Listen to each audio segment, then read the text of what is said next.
The governor and his cabinet have been undergoing trainings to recognize implicit bias, and it could translate into policy action in the future. Learning and listening and acknowledging and having very difficult conversations about race and racial equity and unconscious bias and implicit bias. The governor and his cabinet have been meeting since July, taking classes on implicit bias. That's defined as unconscious attitudes and stereotypes toward people. The government has a real opportunity to set an example for the rest of the state. Lieutenant Governor Spencer Cox is among those participating. That's part of the growth process, is recognizing those mistakes we made, but more importantly, figuring out ways to move forward to help us get past those implicit biases. It's part of a promise the governor made to black community leaders as protests continue against racism and police brutality.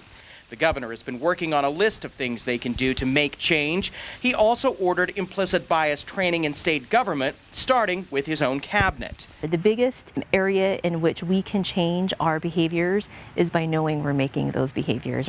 Kim Cordova is the executive director of Utah's Commission on Criminal and Juvenile Justice. She's been implementing the implicit bias training. I am incredibly hopeful that he's planted a really good foundation and seed, and he's not just doing a one and done. The governor's office will now have to take what they've learned and turn it into policy. We all have to do the work. One idea being considered is removing identifying information in hiring and grant applications with the state to avoid bias based on a name that could reveal an ethnic or gender identity.